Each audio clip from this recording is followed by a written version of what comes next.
Hey guys, j'espère que vous allez bien. Alors aujourd'hui, on se retrouve dans une nouvelle vidéo où on va aborder un nouveau sujet. Un sujet qui a été posé plusieurs fois en commentaire. Vous savez que ce sont vos questions que je prends pour faire de ça des sujets de vidéo. Donc la question est de savoir comment est-ce que se passe le système éducatif ici pour les enfants. Donc je viens comme ça dans cette vidéo vous expliquer comment ça se passe de la maternelle, du moins de la garderie, jusqu'au cours moyen 2. Donc, je vais vous donner les termes en français et je vais vous donner l'équivalence en anglais. Donc, si c'est quelque chose qui vous intéresse, n'hésitez pas de liker. Si vous passez sur la chaîne pour la première fois, pourquoi ne pas vous abonner et activer la cloche de notification pour être informé à chaque fois que je mettrai en ligne un nouveau contenu. Sur ce, on se jette tout de suite dans le vif du sujet. Alors, cette question est revenue plusieurs fois par plusieurs personnes, donc je me rends compte que ça intéresse vraiment de gens, ça intéresse pas mal de gens. Donc, on vient décortiquer le sujet tout de suite. Tout d'abord, je vais vous dire, je ne suis pas... je peux peut-être dire quelque chose et oublier une autre chose. Je peux ne pas avoir, je n'ai pas la science infuse. Donc, je viens vous donner le peu que je connais. Et si jamais il y a, sûrement il y a des gens qui sont aux États-Unis qui suivent ma chaîne, si vous avez des enfants qui sont en classe déjà du primaire et que vous avez une information en plus à donner, n'hésitez pas de venir mettre en commentaire pour informer ceux-là qui ont besoin d'avoir ces informations-là. Du moins, j'ai collecté les informations que je maîtrise déjà parce que j'ai des enfants qui vont à l'école. Et également, j'ai fait certaines petites recherches pour venir approfondir le peu de connaissances que j'ai. Donc, je viens comme ça partager ça avec vous. Alors, on commence par quoi? Il faut savoir que aux États-Unis, la maternelle commence à partir de 5 ans. Aujourd'hui, spécialement, vous allez supporter les bruits. Mes enfants sont là. Donc, de temps en temps, vous allez voir, vous allez suivre mes vidéos avec un peu de chahut comme ça. Vraiment, c'est mon quotidien. Je n'ai pas le choix. Je n'ai pas pu faire des vidéos tous ces temps-ci, tous ces jours-ci en journée. Donc, vous allez faire avec, je vous en prie. Soyez tolérants. Donc, voilà.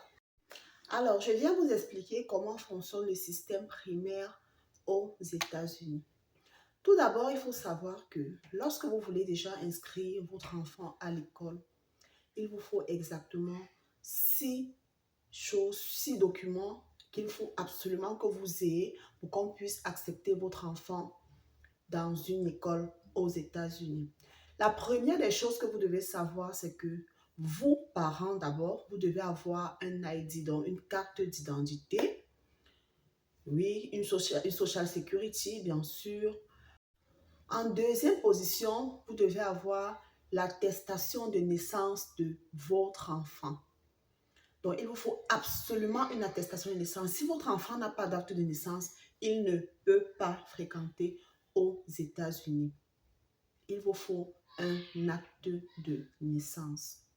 Parce que on va vérifier même d'abord si votre enfant rentre dans les 5 ans le 1er septembre du mois de l'année en cours. Si votre enfant a 4 ans et 364 jours le 1er septembre de l'année dont vous partez inscrire votre enfant, on n'accepte pas votre enfant. Les Américains sont très exigeants. Donc, il faudrait que votre enfant ait exactement 5 ans. Exactement 5 ans. Voilà. La troisième chose que vous devez absolument avoir, c'est une preuve de résidence. Si vous n'avez pas une preuve de résidence, vous ne pouvez pas inscrire votre enfant aux États-Unis. Parce que les États-Unis voudraient que votre enfant fréquente proche de votre maison. Donc, il faudrait qu'il soit dans le zip code de votre, de votre résidence, d'où vous habitez. Donc, vous devez ramener une preuve de résidence. La preuve de résidence peut être une facture d'électricité où se trouve votre adresse totale, donc là où vous habitez. Soit une preuve de résidence. Et pour ce faire, il faut absolument, il faut que vous ayez une facture qui prouve que vous payez les factures à cette adresse-là. Donc voilà. En quatrième position, il faut absolument que vous rameniez une preuve de vaccination. Vous n'allez pas ramener le carnet de l'enfant du pays où il a tous ses vaccins et on va accepter, non. Une fois que vous arrivez aux États-Unis, vous allez aller dans un hôpital où on va rechecker votre enfant et voir, donc, et faire l'équivalence des vaccins que vous avez eu à faire en Afrique, dans votre pays. On va faire l'équivalence et on va rajouter ce qu'il faut rajouter. Et une fois que vous allez sortir de là, on va vous donner une fiche qui indique que oui, l'enfant a ses vaccins à jour. Et cette fiche-là indique exactement que vous devez présenter cette fiche-là à l'école pour que votre enfant soit admis. Donc, si vous n'avez pas cette fiche-là, aucune école ne peut vous accepter, même jusqu'au daycare. Aucune école ne peut vous accepter. Il faut savoir même que pendant l'année scolaire, on demande de temps en temps le current, la preuve, on appelle ça en français comment? La preuve présente. Donc, on veut le suivi de l'enfant, on veut se rassurer que l'enfant prend ses vaccins normalement s'il a un âge de prendre les vaccins. Par exemple, lorsque c'est quand c'est par exemple au daycare comme ça, les enfants du daycare, ce sont les enfants de moins de 5 ans par exemple. Oui, ça peut aller même à plus. Mais à moins de 5 ans, les enfants continuent de prendre les vaccins, prennent les vaccins continuellement. Donc, du coup, on se rassure chaque fois que ramenez votre short record. Le short record, c'est la fiche de vaccination où est listé tous les vaccins présents, les vaccins que l'enfant doit être en train de prendre. Donc, de temps en temps, on demande ça parce qu'il se rassure qu'il ne faudrait pas que l'enfant soit non vacciné et vienne soit choper quelque chose ici à l'école ou alors venir transmettre certaines choses. Ils sont très, très méfiants à ce sujet-là. Donc, voilà concernant la vaccination. Si vous n'avez pas votre short record, vous ne pouvez pas inscrire votre enfant, mais dans aucune école. Ce n'est même pas à négocier, ce n'est même pas à dire que s'il vous plaît, acceptez un peu mon enfant aujourd'hui et demain je vous apporte ça. J'irai faire ça dès qu'il rentre de l'école. Tant que tu n'as pas ça, tu ne peux même pas inscrire l'enfant aux États-Unis. Il faut également que vous ayez un numéro où l'école peut appeler en cas d'urgence. C'est également obligatoire. Vous devez absolument avoir un numéro de téléphone. Donc, voilà les éléments qu'il faut absolument avoir pour pouvoir inscrire votre enfant à l'école aux États-Unis, que ce soit au daycare ou alors au primaire. Donc, maintenant, je vous explique comment fonctionne le système éducatif primaire ici aux États-Unis. Donc, la maternelle en général s'appelle le kindergarten. Maintenant, dans la maternelle, c'est divisé en 3 étapes. La première étape, c'est le preschool. Le preschool, ce sont les enfants de 3 ans. Et il faut noter que les enfants de 3 ans, ce n'est pas comme s'ils partaient déjà à l'école. Ils sont au daycare, donc dans une garderie. Le daycare, c'est comme la crèche dans nos pays francophones là. Donc, ils partent au daycare. Maintenant, ça c'est le preschool, c'est pour l'âge de 3 ans. Une fois que l'enfant a 4 ans, il rentre dans le pré-care. Le pré-care, c'est pour les enfants de 4 ans. Donc, entre 4 ans jusqu'à 5 ans limite, tu es dans le pré-care. Et le pré-care, c'est également au daycare. Parce qu'on n'admet pas les enfants de moins de 5 ans à la maternelle. Donc, le pré-care, c'est comme la moyenne section. Et le preschool, c'est comme la petite section. Mais juste que le preschool et le pré-care, ce sont les enfants qui partent plutôt au daycare, donc à la garderie. Je ne sais pas si vous comprenez ce que je suis en train de dire. Maintenant, une fois que l'enfant rentre dans ses 5 ans, il part maintenant au kindergarten. Vous comprenez parce que je suis en train de vouloir vous expliquer. Donc, dès que l'enfant rentre dans ses 5 ans, maintenant, il fait la grande section. Donc, le dernier niveau de la maternelle. Ici, il n'y a pas que l'enfant fait petite section, moyenne section, grande section, comme on fait en Afrique. L'enfant fait 3 ans à la maternelle, ou parfois même c'est 2 ans. Petite section, parfois grande section dans certains pays, je ne sais pas. Mais Au Cameroun, par exemple, l'enfant fait petite section, moyenne section, grande section. L'enfant fait 3 ans à la maternelle. Par contre, ici, ce n'est pas le cas. Quand la petite section et la moyenne section se font à la garderie, donc au daycare. Maintenant, lorsque l'enfant a ses 5 ans, il part maintenant au kindergarten, qui est maintenant la grande section, qui est maintenant dans la maternelle aux États-Unis. Dans la maternelle, en quelque sorte, c'est 1 an, de 5 ans à 6 ans. Vous comprenez ce qu'il est en train de dire, j'espère. Donc voilà. J'espère que j'explique assez bien pour que vous puissiez comprendre bien ce que je suis en train de dire. Il faut également noter que concernant le précare, vous n'êtes pas obligé de laisser votre enfant dans une garderie, dans un daycare. L'enfant peut partir à l'école, dans une école publique des États-Unis. Juste que l'école ne se fait pas en plein temps. Il y a le système de mi-temps que l'enfant peut faire 3 heures en journée et 3 heures le soir. Donc, c'est un peu comme genre, vous laissez l'enfant à l'école le matin à 9h, vous partez peut-être chez l'enfant à l'école à 11h30. Donc, voilà un peu. Moi, c'est ce que j'ai commencé à faire. L'enfant partait à l'école. Mon fils n'avait pas encore 5 ans. Il avait 4 ans, 9 mois comme ça. Oui, il partait au précaire, mais il partait dans une école publique. Juste qu'au début, je ne savais pas que l'école publique, le précaire, là, c'était juste 3 heures de temps par jour. Donc, à un moment donné, j'ai dû l'enlever, j'ai expliqué aux dirigeants de l'école que vraiment, ça ne me permet pas de vaquer à mes occupations. Je ne savais pas que c'était juste 3 heures de temps par jour. C'est comme ça que j'ai retiré l'enfant du précaire dans le public. Et je l'ai inscrit plutôt à la garderie, dans une garderie où il y a également le précaire. Je ne sais pas si vous comprenez. Donc, voilà. Vous pouvez inscrire votre enfant soit en journée, soit dans l'après-midi. Dans l'après-midi, je pense que c'est 14h, 15h jusqu'à 17h. Donc, toujours 3 heures de temps. C'est 3 heures de temps en journée, 3 heures de temps en soirée. Il ne fait pas plus de 3 heures de temps au précaire du public. Donc, vous pouvez inscrire votre enfant au public, comme vous pouvez inscrire votre enfant dans une garderie. Juste qu'à la garderie, elle est payante. Elle est payante et ce n'est pas petit argent. La garderie, c'est cher, hein, c'est la peau des fesses. Et comme vous pouvez aussi appliquer pour les bénéfices, comme je vous ai expliqué dans une vidéo, vous pouvez appliquer pour les bénéfices du daycare. L'État peut vous approuver à 100%, comme peut vous approuver à un pourcentage vraiment très minime. Donc, voilà. Et vous pouvez également inscrire votre enfant dans le public où vous n'allez absolument rien payer. Il aura tout, même jusqu'aux fournitures scolaires. Donc, c'est ça. Donc, il faut noter cela. Le précaire peut se faire dans une garderie comme il peut se faire dans une école publique à partir de 4 ans. Lorsque tu as tes 4 ans pleins, on ne veut pas comprendre 3 ans et 364 jours. On veut 4 ans pleins. Une fois que l'enfant a fini avec sa maternelle, il entre maintenant dans le primaire.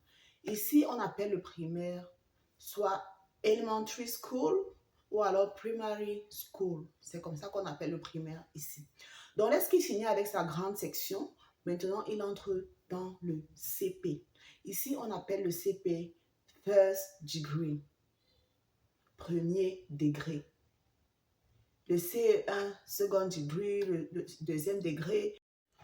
Ensuite, il entre dans son CE2, qui est le troisième degré, le cours moyen 1, qui est le quatrième degré, et le cours moyen 2, qui est le cinquième degré. Qui vient d'aller jouer la chambre! C'est mon quotidien. Sorry. Tu me suis? Dans la chambre, rapidement, s'il vous plaît. Donc, voilà en gros comment le primaire se passe aux États-Unis. Donc, voilà. La maternelle, c'est le kindergarten. Et le primaire, c'est le elementary school ou alors le primary school. Donc, voilà. Donc, maintenant, je vous explique comment fonctionne le kindergarten. Les enfants de 3 ans, comme je disais tantôt, font ce qu'on appelle le preschool. Ils sont à la garderie. Donc, là-bas, vous pouvez aller laisser votre enfant du matin jusqu'au soir. En fait, c'est une garderie, ce n'est pas l'école en tant que telle. C'est vrai qu'ils apprennent certains petits trucs. Mon fils a 3 ans. J'ai mon fils de 3 ans là qui fait le preschool, il part à la garderie. Mon fils, quand il venait ici, il ne partait pas encore à l'école. Je vous dis, il a plus ses 3 ans aux États-Unis. Il ne partait pas encore à l'école quand on était au pays. Mais l'enfant articule, il y a les mots en anglais. Mhm.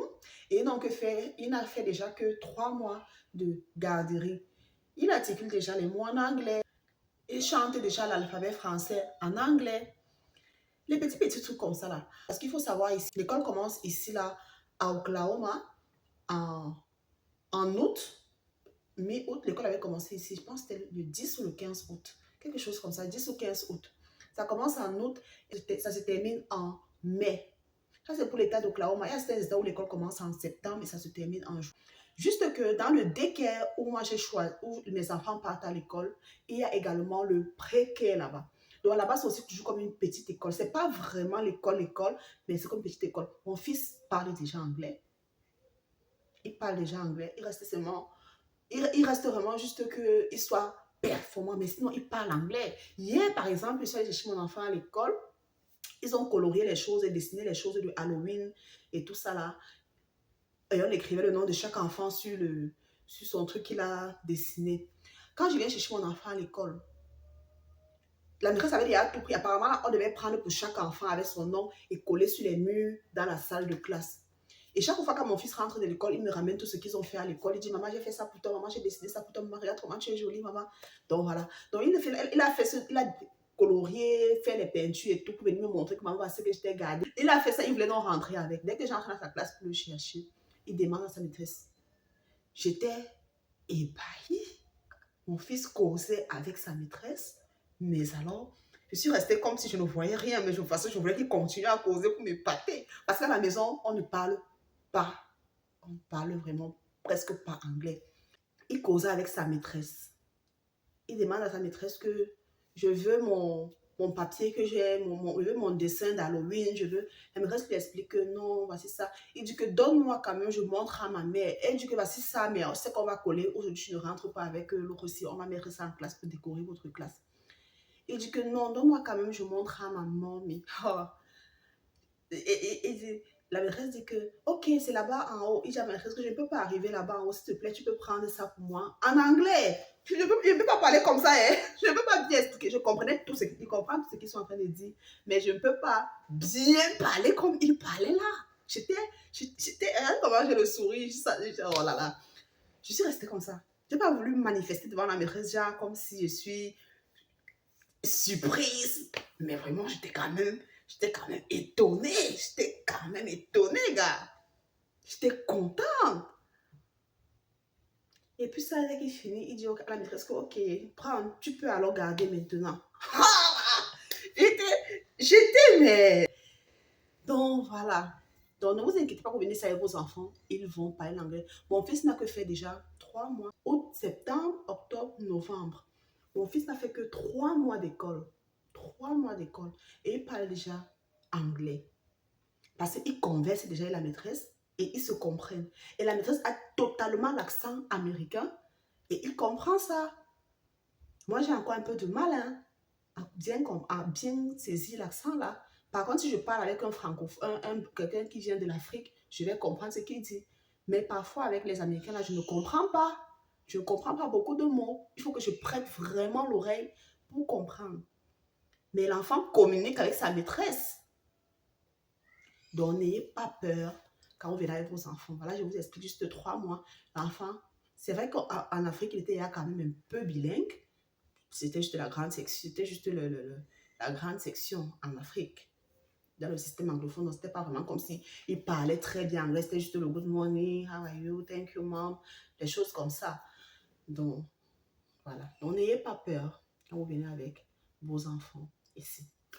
Aussi, il faut que je tienne à préciser, l'école est totalement gratuite ici à partir de la grande section, donc à partir du kindergarten. L'école est gratuite. Les fournitures scolaires sont gratuites. Lorsque mon fils a commencé au kindergarten, on m'a appelé quelques jours avant la rentrée pour dire viens prendre des fournitures de ton école, de ton enfant. Mais alors, les fournitures, c'était comme les fournitures d'un enfant de l'université. Hein. Un enfant qui part encore à la prématernelle, je vais appeler ça comme ça. C'était comme les fournitures d'un enfant de l'université. Parce que c'est mon mari qui allait, quand mon mari rentrait avec toute une palette de fournitures comme ça, j'ai dit que tout ça c'est pour Kylian. J'ai dit qu'il va écrire seulement quoi. dedans. Eh oui, c'est comme ça. Donc, on vous donne les fournitures scolaires, vous fréquentez gratuitement. Les enfants, ils mangent à l'école gratuitement. Au daycare, par exemple, on ne ramène pas la nourriture de la maison. Non. Vous amenez à l'école, vous amenez l'enfant à l'école comme ça, sans rien, sans goûter, sans eau, mais vraiment rien. On ne veut rien qui vient de la maison au daycare. Mais par contre, au primaire, vous pouvez faire le goûter à l'enfant, mais à l'école, il mange. Donc, même si l'enfant ne part pas à l'école avec le goûter, à l'école, il va manger. C'est juste que nous, avec nos mentalités africaines, là, on va absolument toujours mettre quelque chose dans le sac de l'enfant. Mais sinon, à l'école, ils mangent correctement. Ils ont leurs heures de break, leurs heures de lunch, leurs heures donc voilà. Et il faut aussi noter qu'il y a aussi les cours d'ISL pour les enfants. Pour les enfants. Il y a les cours d'ISL. De la même façon, les cours d'ISL sont les cours d'apprentissage d'anglais, là. De la même façon que l'adulte apprend l'anglais, avec les cours d'ISL, il y a aussi les cours d'ISL pour les enfants. Oui. Donc, les enfants, comme on sait aussi qu'il y a beaucoup d'enfants qui viennent de part et d'autre du monde, qui parlent francophone, qui parlent français, qui parlent beaucoup de langues. Du coup, il y a par jour quelque chose comme 2 heures de temps qu'on prend pour uniquement apprendre l'anglais aux enfants. Donc, ne vous inquiétez pas lorsque vous venez ici avec vos enfants. Alors, je pense que j'ai listé tous les éléments. Si j'ai oublié un élément, n'hésitez pas de me faire savoir en commentaire. Si j'ai la réponse à cela, je viendrai vous répondre soit directement en commentaire, soit via une vidéo ou alors via un short. Désormais, je vais prendre certaines de vos questions que vous posez à la suite d'une vidéo. Je pourrais la répondre. Si ça nécessite une longue réponse, je pourrais faire de ça un short d'1 minute et vous répondre via cela. Parce que lorsque je vous réponds, ça aide aussi d'autres gens et je vous donne plus d'explications en parlant. Parce que lorsqu'on tape seulement le texte là, on est bref. Parfois, quand on me pose la question, ça décide de dire oui et une petite explication. Je mets seulement oui, que ok, c'est ça. Peut-être que tu n'as pas le temps, tu t'es au travail en train de faire quelque chose, tu n'as pas le temps de faire un long discours, tu tapes seulement oui et tu passes. Alors peut-être qu'il a besoin de certaines explications. Donc désormais, je vais répondre à certaines questions via les shorts. Je vous réponds comme ça va vous aider et aider d'autres personnes. Donc voilà, on arrive au thème de notre vidéo. Si elle vous a plu, n'hésitez pas de liker. Et si vous passez sur la chaîne pour la première fois, n'hésitez pas de vous abonner. Et si vous passez même sur la chaîne constamment et que vous n'êtes pas encore abonné, n'hésitez pas de le faire. N'oubliez pas également d'activer la cloche de notification pour être informé à chaque fois que je mettrai en ligne un nouveau contenu. Sur ce, on se dit à plus tard dans une prochaine vidéo. Ciao!